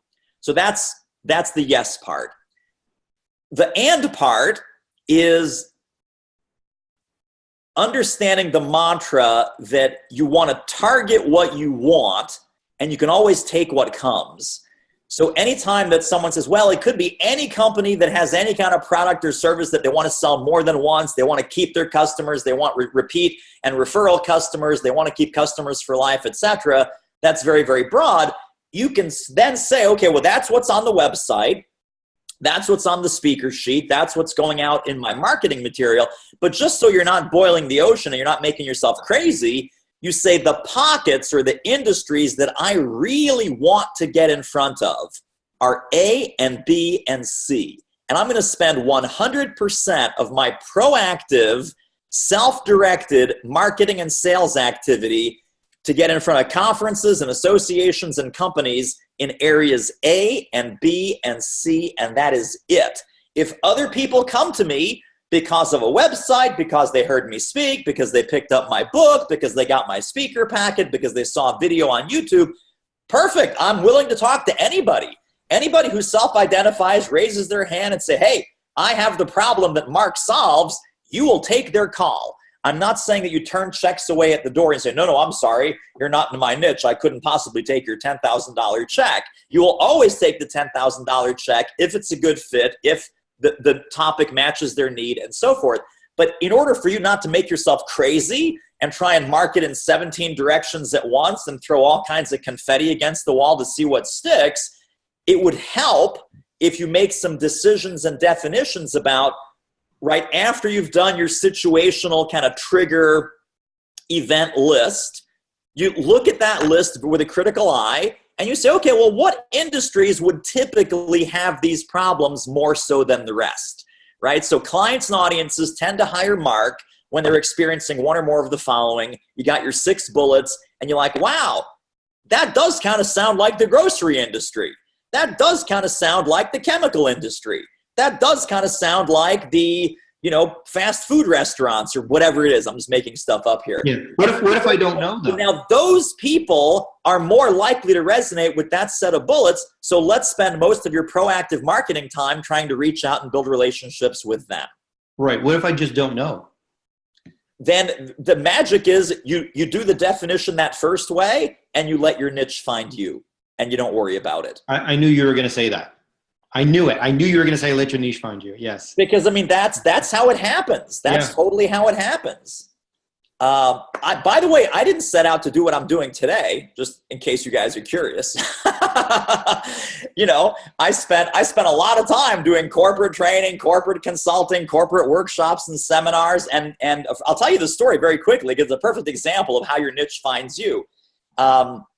A good buddy of mine who's here in Philadelphia, we've been friends for 20 years. He's a career consultant and a career speaker. And when I started to get successful after 3 years, 4 years of doing everything all wrong, totally for way too long. This was 2006, 2007 when I got my head screwed on straight. He says, well, you should teach other speakers how to do what you're doing. I said, no, that's the world's most ridiculous idea. First of all, speakers are all broke. I don't know about if you guys know this or not, but all y'all are broke. You have no money to pay for any kind of coaching or mentoring or nothing. I'm not even sure why you're here because you're totally broke and useless. I want to get back into Microsoft. I want to get back into QVC. I want to get back into IBM. I want to get back into these big companies where I had these big training contracts. He said, listen, please humor me. Just do something, even if it's in your living room. So 2 things happened in this particular month. This was 2007. I got a big training contract for an insurance brokerage firm. And they booked 3 programs at once. In 2007, I was making $3,500, $4,500 a day. And they bought 3 programs. So it was like a $12,000 prepaid in advance kind of deal. I should have been doing all kinds of happy dance, like, woo! I go into the brokerage firm. There's 20 miserable wretches sitting in this training room like this, with the arms crossed, like, okay, tough guy, show us what you got. They were prisoners. They totally did not want to be there. At the same time, I said to my friend, the career consultant, I said, listen, I'm going to do something crazy just to humor you and get you off my back. If you want to bring 3 or 4 other coaches and trainers and speakers together, we're going to meet in my living room for 4 Tuesday mornings. I'm not even going to charge you guys money. I'm just going to charge you bagel money. We're going to go out to the bagel company. We're going to get like coffee, juice, bagels, and cream cheese. And it's going to be like $50 for the 4 weeks. So he did this. He found 4 or 5 other people. And we did like a 4-week thing, Tuesday mornings from like 8 a.m. to 10 a.m. We met in my living room right here on this actual furniture. So yes, this is like 12-year-old furniture right here. You can see that right there. There was 3 guys over there sitting on that thing. There was somebody in the comfy chair by the window, and there was 2 more over there on the love seat. And now remember, this wasn't even $50 a week. This was $50 for like the whole 4, So 6 people paid me $50 at $300. The insurance brokerage company was paying me $12,000. I had more fun on those 4 Tuesday mornings than I had with the insurance brokerage people, with the IBM people, with the Microsoft people, with whatever. Even though this was a totally new arena for me, because I loved it so much, I started to dial back my corporate work, and I started to do more work with solopreneurs and coaches and consultants and trainers and speakers and workshop leaders and so on and so forth. So that pivot really started to happen around 2007, 2008, and then I never looked back. And then it was kind of just a gradual kind of thing where I dialed back my own speaking and workshops and consulting. And around by 2014, I totally basically turned off my own speaking. I speak maybe 3, 4, 5 times a year just to keep my hand in. But 98% of what I do is doing this with you guys in here because my niche found me. If I hadn't taken that this is about, maybe you've heard this concept about positive taps. Positive taps is when you get this little tap on the shoulder from the universe. Sometimes it's like a smack on the head, like, hey, dummy, it's over here. It's not over there. You think it's over there. It's not over there. It's like, what are you doing? Look over here. It's like, oh, look. Oh my gosh, there it is. I had no idea it was with these people in this direction doing this kind of work, but enough positive taps And you start paying attention to these positive taps and you're like, wow, I've been doing the wrong thing in the wrong way for the wrong people for the wrong reason. And this is really the path forward. And I can probably tell you, I mean, I've got a whole bunch of friends that are in all kinds of weird niches that they never in a million years thought they would be in. But it just, the dominoes fell a certain way, and that's the niche that found them. So be open to that. Be totally, totally open to that. Please, please, please, because it could be a game changer for you. Thank you. And that was the short answer. That was a medium answer. Okay. Yeah, there's a longer version, but it involves bourbon. And there's nothing going on next week, right? Is next week off? Next week we are off, so you get an extended week to work on your stuff. The reason for this is because Teresa and I are both out in Chicago doing a workshop for our own professional development, by the way. So that should be fun. And but you guys get a week of peace and quiet, and then we just extend everyone's program accordingly so that you still get your full 8 weeks of active mentoring. All right, so Rad is asking about tradepub.com. You know, I spent some time because I hadn't been on that website for a little while. There's actually a better website that I just posted now. A lot of tradepub.com has become this kind of white papers and commercial downloads. It's like basically veiled sales pitches. The actual trade magazines for research purposes is, I think it's freetrademagazines.com or whatever I just posted. I posted this about 15 minutes before we started today in the Facebook group. So a lot of those professional publications that I'm recommending that you kind of have your finger on the pulse, whether it's the banking industry, the construction industry, the wholesale food industry, whatever industry you're in, the car business, the healthcare business, etc. There's going to be some trade publications on that website, freetrademagazines.com. And you simply fill out like there's a, you know, it's what's called audited circulation. So you simply fill in kind of who you are and what you do and make just call, you know, your job title is always CEO. Whenever these free magazines, they want to say, well, 87% of our readership are CEOs. And so you're a CEO of your one-person business, and they'll send you the free magazine. So that's how that works. Cool. Thank you. Anything else about that, Rad, or is that a good resource to point you in the right direction? That seems good. Just Trade Pub, like you said, seemed like they were just trying to sell. Yeah, it is. It has gotten kind of spammy, and so this Free Trade Magazines is probably your better bet because that's got the magazines that used to be on Trade Pub have now moved over to this freetrademagazines.com. And then we can also kind of just Google e-magazines or blogs that are mainstream in the industry too, right? Just okay. Absolutely right. Yeah, great. Thank you. Absolutely right.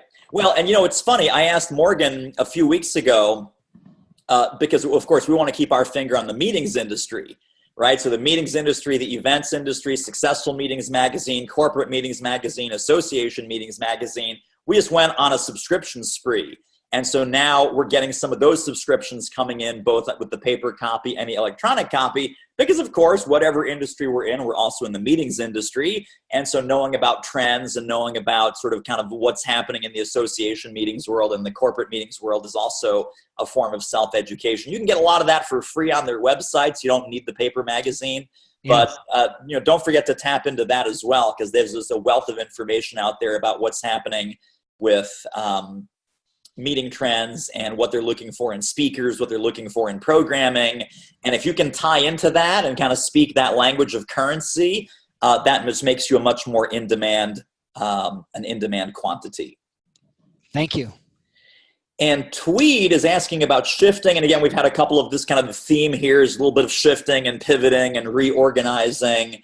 Tell me what you're considering and kind of how to use that Texas launching pad into a problem solver type of topic, or what's kind of banging around your head as some possibilities? Well, when I come to the realization very early on that I need to go solve a problem, so I've got to find a problem to solve. But I know that, as I mentioned earlier, this is going to take a paradigm shift. And in doing that, I've always been this, you know, entertaining speaker kind of guy you bring in because I'm a change of pace and straight up speaker, keynote or whatever. Right. But I've never done coaching. I've never done training per se. My background's in broadcasting. I did 30 years in the business, and that was my hairball. That was a great concept that you have there, or your friend had. And anyway, what I know I need to do is I need to be able to have other things to offer once I get there. And it's like, well, how do you do that? How do you develop that? Because I know other speakers on here have got eons of experience doing that. And if I'm going to go do something, I'm going to go do it well, and I'm going to do it right. And I'm not sure, which vehicles would work for me. Sure. I'm a little impatient, and I don't want to spend a lot of time spinning wheels. Right. So let me put, and again, this is maybe helpful for several different people, not just for Tweed. As far as your business model and your different levels of investable opportunities, small, medium, large, supersize, not everyone has to coach. Not everyone has to consult. Not everyone has to have an online program. I worked with a very successful healthcare speaker, for example. $15,000 keynoter, was doing keynote. Her format was 60 minutes, right? On, off, done. Thank you very much. Standing ovation, back on the plane, go home. And she said, a lot of my clients who were healthcare associations and hospitals and healthcare systems, they wanted more of a transformational program. She goes, I don't have a shred of consulting background. I'm not even sure I want to do consulting. I'm not a coach. I don't like coaching. I said, okay, well, let's think about what would a sustained series of speaking-driven events look like. So if they brought you back, let's say it's a 6-month program, and every 4 weeks you hop on a plane and you do seminar or workshop number 1, you come back the next month, you do number 2, you come back the next month, you do number 3. She goes, so it's just a series of speaking events, a series of workshops. I said, yeah, it's a series of workshops. She said, well, how would that be different than selling a speech? Well, when you're selling a speech, you're selling an event. When you're selling something that is a systemic solution to a specific problem, and it just happens to be delivered in a series of 6 programs over a 6-month period, I said, what's the real problem that you solve?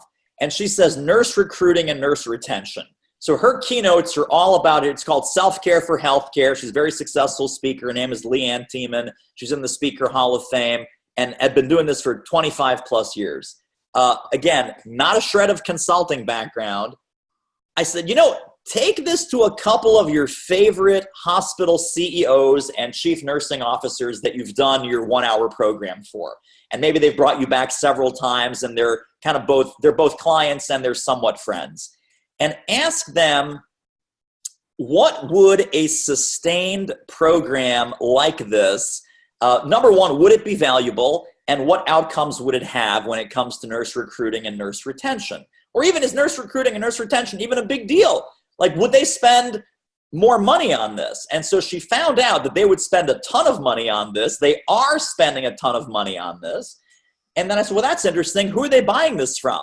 These big healthcare consulting firms and some of the big global consulting firms have a healthcare practice where all the big hospitals pay in, hundreds of thousands or millions of dollars a year for these big consulting interventions. And I said, would they be open to working with you for a similar outcome?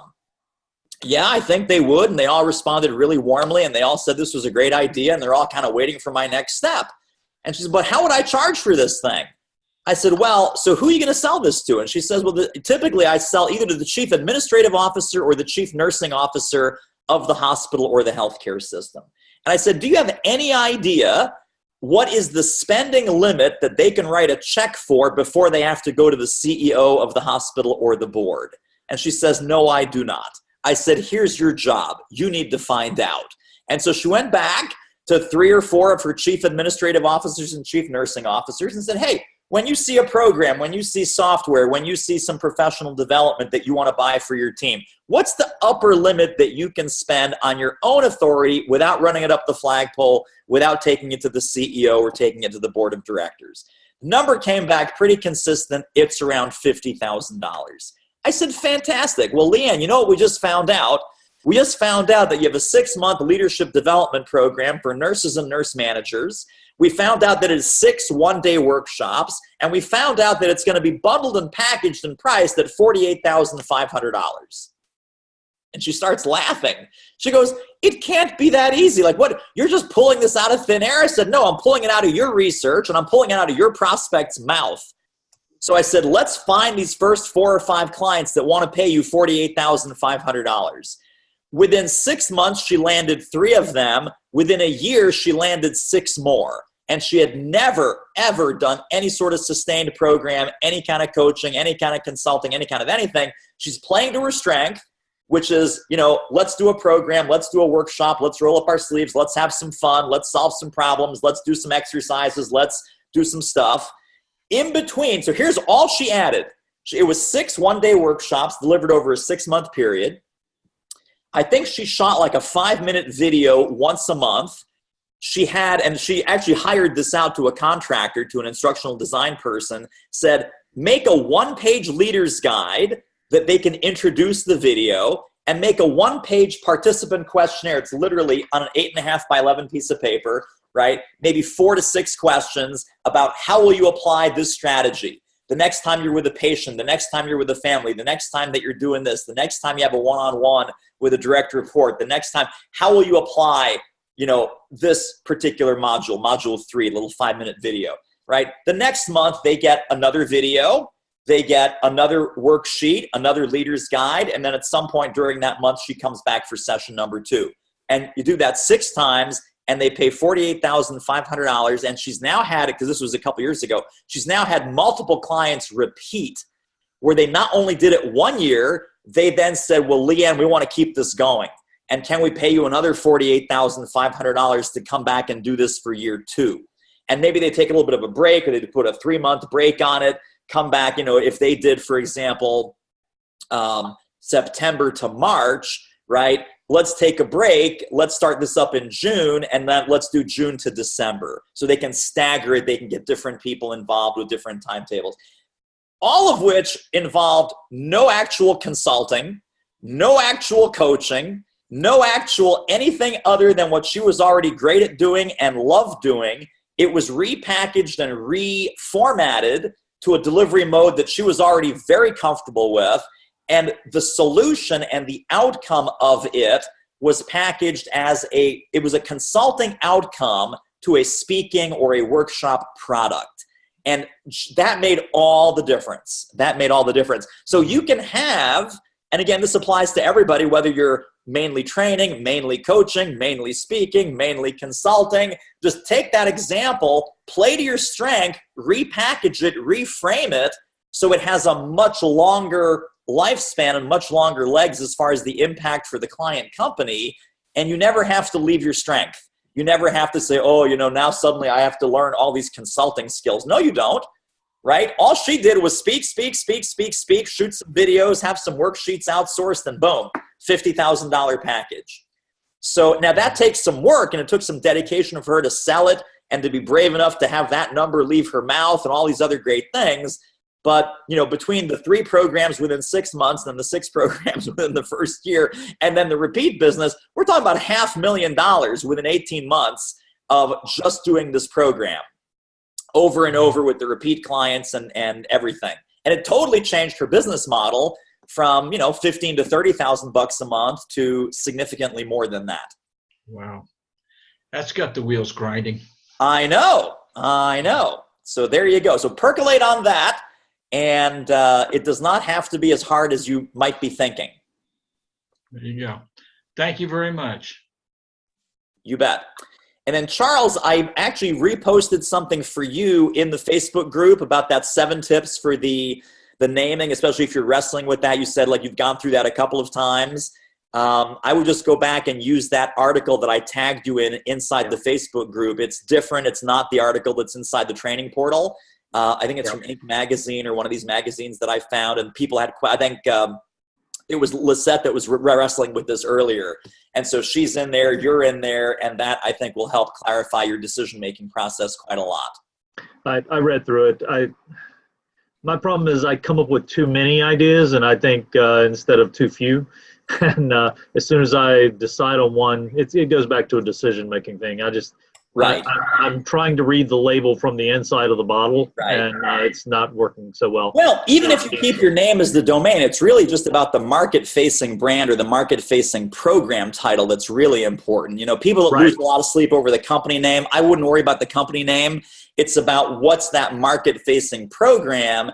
Is that clear? Is that compelling? Is that something that's kind of brandable and that you can own in the marketplace? Yeah, I already have that. I feel really confident with that. So yeah, I think that's the real battle. I mean, I wouldn't worry about the rest. Is kind of set dressing.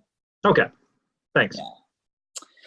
And then Jennifer's asking about competitive scan. Talk a little bit more about that we just copied in there. Jennifer, how can we help you with that? I'm actually trying to read what I wrote because I have this bad habit of not actually writing down the questions I ask. You know, Morgan just popped it in the chat box for you. Yeah, but I think that there's something missing. Oh, okay. Or maybe just I typed it wrong. It could be. It's one of those days.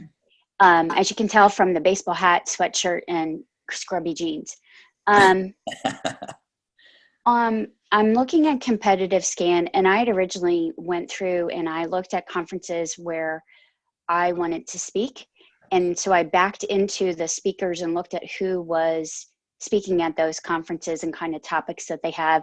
And they all revolve around like customer service leadership, basic broad now, your topics. thing though isn't your thing healthcare leadership in particular? Yes. So did you so Google it is healthcare leadership speaker? But what I'm saying is the people that they're bringing in aren't just healthcare. They don't always just market to healthcare.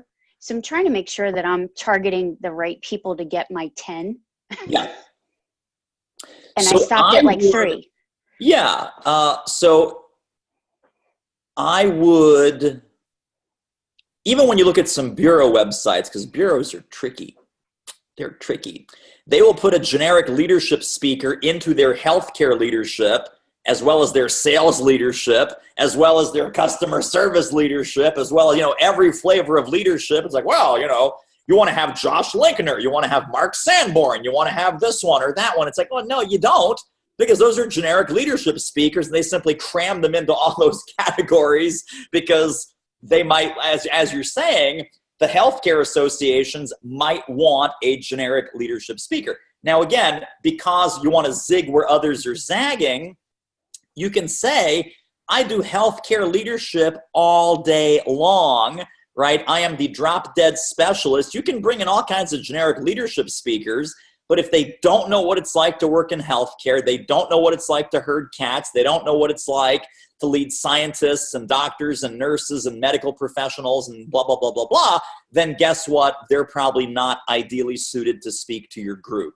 And you can make that statement very strongly and very assertively and very boldly. In fact, that's one of the things that would probably go on your 7 reasons to hire Jennifer, is that, unlike most healthcare leadership speakers, Jennifer's a real healthcare leader, healthcare underlined, italicized, right? Healthcare leadership speaker. That being in the trenches, knowing the industry, knowing the problems, knowing the challenges, knowing the opportunities, she knows your audience forwards, backwards, and upside down. And then, so that becomes a distinction. And now when they're looking, because the whole purpose, by the way, for everybody, the whole purpose of this 8 reasons to hire, 10 reasons to hire, whatever your number you end up with, is you are setting the buying criteria. When you set the buying criteria, you always win, right? If you're going to write the quiz, you always get an A on that quiz that you create. So when you say leadership speaker is different than a healthcare leadership speaker, right? And here's why this matters to your audience and your conference and the success of your next event, right? Is you don't want a generic message form-fitted and kind of round hole, square pegged onto your audience. You want someone that knows the industry from the bottom up and from the top down and has lived it and knows it forwards, backwards, and upside down. So I think when you compare yourself to generic leadership speakers, you're doing yourself a disservice. It's also a much smaller pool of people that are truly healthcare leadership speakers. And I would just find 3 or 4 of them, and even, we can do a Google search now if that's helpful to you. But there is, you can look at Leanne, who does kind of a form of healthcare leadership, even though it's mainly for nurses. You can look at someone like Karen Buxman. You can look at someone like Joe Mull, who has healthcare leadership speaker on his website when you go and look for people like that. And so that becomes your competitive set. just like I don't want to put myself out there against every Tom, Dick, and Harry marketing speaker. I have a very specific sub-niche and subspecialty, right? That I'm all about thought leadership marketing, and it's marketing for smart people is the tagline, right? And so I'm not going to say, oh, let's do door hangers. Let's do flyers. Let's do postcards. Let's do crazy knots, because that's marketing for pizza shops. That's marketing for car washes. I don't do marketing for pizza shops. I don't do marketing for car washes. I do marketing for thought-leading professional service providers like you guys. So there, I probably have a half dozen competitors, 3 of whom are good and 3 are scumbags, and I'll let you kind of figure out who's who. But, so my competitive field is very, very narrow, because I'm not going up against the David Avrins, who's awesome. I'm not going against the Heather Lutzes or the Corey Perlmans or all these people, the Jay Bears of the world. They're fantastic, but they're not in this little corner of the universe that I'm in. And you want to make sure that when you carve out that mountaintop that you want to own, that you can really clearly own it, and then you become one of the go-to people in that mountaintop. You always want to be the go-to person. You don't want to be another sales speaker, another leadership speaker, another employee engagement speaker, another car dealership guy, another, talent development gal, another health and wellness person. You want to be the person who does what you do for the people that you do it with. And so that level of specificity is actually your friend. Yes, other people will poach and will come in from a generic standpoint, and they will get some of those keynotes. But you know what? In that mountaintop that you own, you're going to be one of maybe half a dozen, and that's where you want to be. Okay, so it'd be better to Google more specifically healthcare leadership so that I can get my comparable, because I think I went about that the wrong way. Yeah, exactly right. Exactly right. Specific always beats general, because you're going to really make your mark in that specific arena. Okay, thanks. Cool. So Doug is asking about company name. Again, I'm not really sure what that means when you say choose powerfully or choose discipline powerfully. I might go back to that same article that I pointed folks to. And again, it's not even about the company name. It's about the market-facing program. So right now your market-facing program is called what? For Doug? The main program that we do is called How to Create a Ripple Effect. What's the first word before ripple effect? How to create a ripple effect. How to create a ripple effect. Okay. And that is specifically around discipline, or what's the main crux of that? It's around choice and discipline and paying attention. So there are 3 steps: or choose, stay the course, and pay attention. So around there, we talk about carving out minimum standards. What we do more of, what we do less of, making the commitment to do it, and then paying attention. Yeah. Well, again, I think just like I said with Charles, that it's, you can keep Doug Grady and then you just simply become the ripple effect guy, right? Okay. So whether it's David Newman, do it marketing, David, it doesn't really matter. It's like either people know me, or they know the book, or they know the program, or they know the speech. It's like, oh yeah, he's the do it guy, the do it marketing guy. He's the guy that ripped off Nike, Okay. And some people say, oh yeah, it's the just do it guy. It's like, no, I can't afford that lawsuit. Don't call me the just do it guy. There's no just in here, and we don't do sneakers, and we don't do athletics. But as long as that brand association is with your flagship program and your flagship topic, that's really all that matters. And just like I said to Charles, the rest is kind of set dressing, and I wouldn't obsess about it. Okay, thank you. And then Rocco, I think, is up next. And Morgan, do we have Rocco's question queued up? There it is. Prospect email addresses if you're not going to get someone on LinkedIn. So you can't find their email address necessarily on LinkedIn, but once you've found someone, Google is your friend. You can find them in all kinds of directories. You can find them in association directories. There's all kinds of ways to kind of triangulate that research outside of LinkedIn once you found an actual name and an actual decision maker. Now, you can certainly connect with them on LinkedIn and see if they'll accept your connection. And then, of course, you get their email address. But a lot of times, even if you do some detective work and you figure out, okay, here's how to do the detective work. If it's a public company, they're going to have an investor relations page. The investor relations page always has the contact of the investor relations people. That always has an email address, right? The email address, you can kind of see, okay, well, there's a formula going on here. It's their first name dot last name. It's their first initial with their last name, the first 7 characters of their last name. You can start to kind of guess and do some pattern recognition if you have to do some deep dive detective work. But generally speaking, most people's email addresses are fairly easy to find. And if not, you can just, you can call and you can say, I'm trying to reach, Jack Jones about the conference.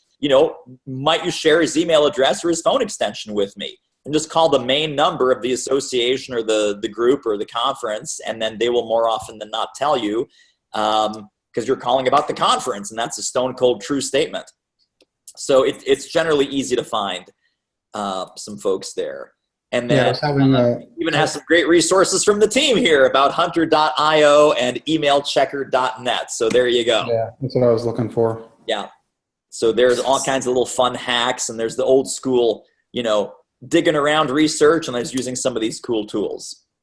Thanks. All right. So Shawn, you're stuck at the kind of basic blocking and tackling, and what I would encourage you to do is not skip it, because sometimes it's that going through the process with fresh eyes, with new eyes, is all about a 1%, 3%, 5% shift on what you're saying or how you're saying it. That will take a prospect from blah, blah, blah to, oh my God, total home run. We got to bring Shawn in. That makes all the difference. So I see that you're not necessarily at your computer right now, but that's okay. You'll catch it on the recording. And it is important to get this on paper. In fact, I would say what I said a few minutes ago about writing crystallizes thought and then thought crystallizes action. If you've been having a hard time getting it on paper, then it might not be fully crystallized the way that you think it is.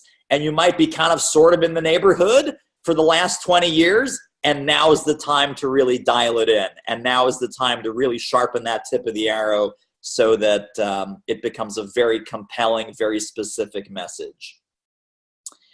Lisette's asking, can I get clarification on how sponsorship works? So that's a pretty broad question. All of Module 7 is a deep dive into that. But even before I get there, what can I answer some general questions, or what else can I do besides say, look at Module 7, which is the wise guy answer. How can I be helpful to you before you dig into Module 7? They can wait till Module 7 because I'm on 5. So I've got some time to go. I think somebody had mentioned it earlier, or you were using it as an example. So I've got an idea on the school situation, I'll when I get to, then I'll ask. In that case, I will default to my wise guy answer of it's in Module 7. Thank you. There you go. All right. And then we have Susan. Red-green brainstorming.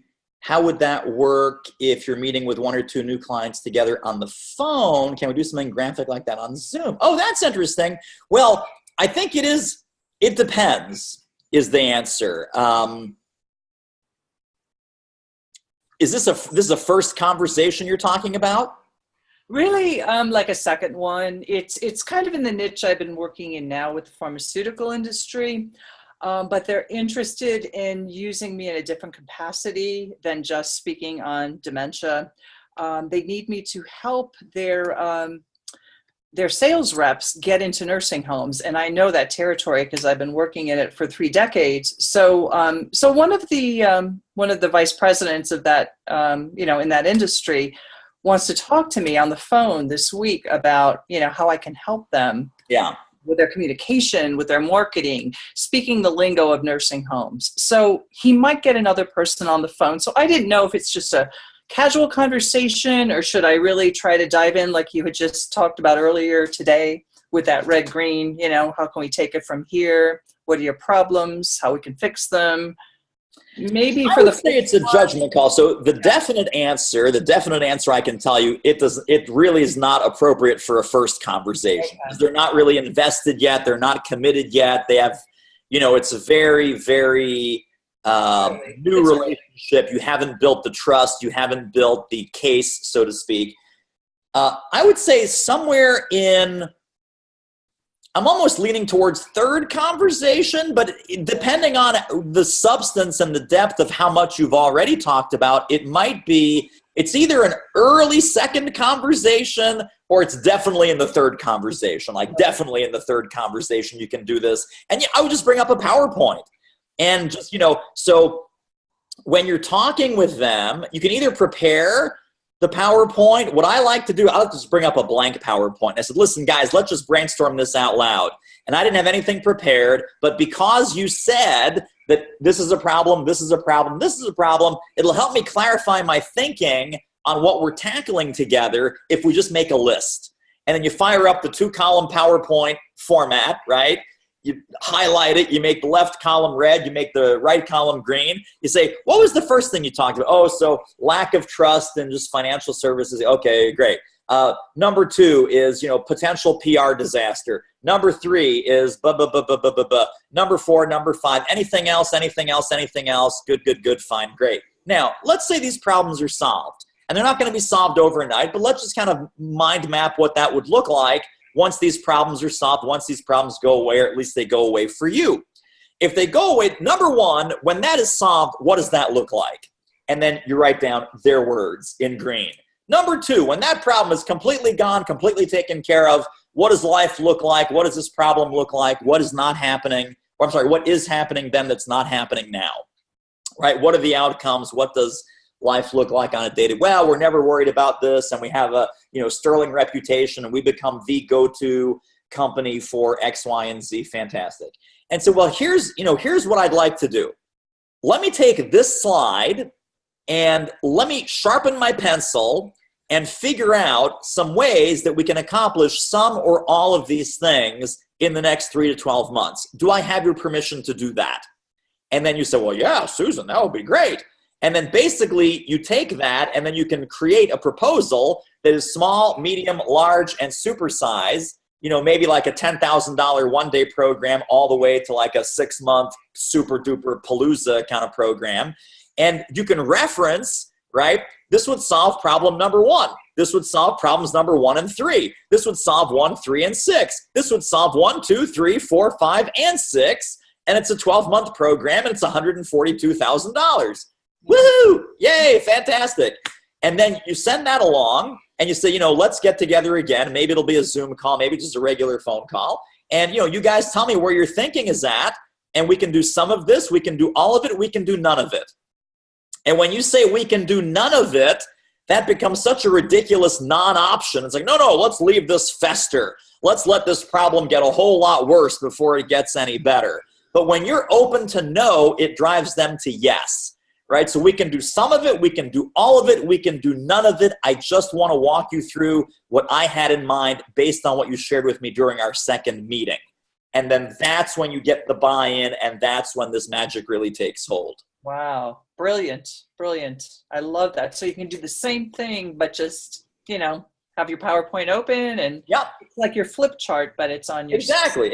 And the really important thing when you're doing it live like that is to use their words. Right. Okay. Right. Use their words because they're telling you, oh my God, we got a problem with this, and we got reputation risk, and we have this kind of risk, and we got financial risk, and we got, our internal culture is suffering because of that. Internal culture suffering. Got it.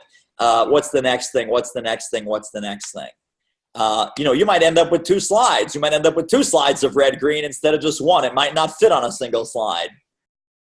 Okay. This is really helpful. Thank you, David.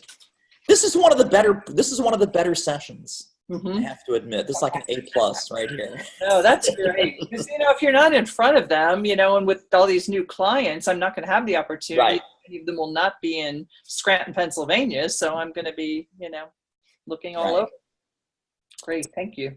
So let's see. Christy says, David spoke of an instructional company that put together a 1-page workshop. I need direction on where to find companies like this can do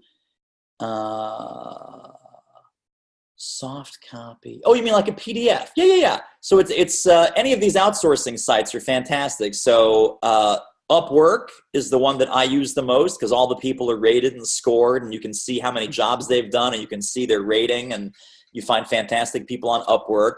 The other one is 99designs.com. And then for cheap stuff, and you have kind of a mixed bag with Fiverr. I've used Fiverr for some things that are not all that important, that are just kind of more fun or convenient or quick. But Fiverr is the kind of third option, Fiverr. So that is the story there. And then Nicolle says, I spoke at an event on stress. The speaker sitting next to me asked if I'm taking individual clients. I didn't say no, but how should I move forward? Well, so that's an opportunistic kind of question. Talk about what would you like to do with individual clients, or how much do you want to do this kind of one-on-one coaching, or how does that fit into your business model the way that you'd like it to be? I don't really know. I mean, she really caught me off guard. I mean, we were sitting on the stage and she leaned over to me and said, are you taking personal clients? So I hadn't really thought about that, but maybe I need to think about it. You know what I would do? I would lean over and say, how much money do you have? How much money do you have? And then I will suddenly start to take one-on-one clients. And maybe it's something I need to do a beta test with one-on-one clients. Maybe I'm onto something there. Because she sounded like she was about to round up some people so that she wouldn't be the only client. So yeah, I mean, I would, it's a little bit opportunistic, and what you want to be careful of is you don't want to let the tail wag the dog, right?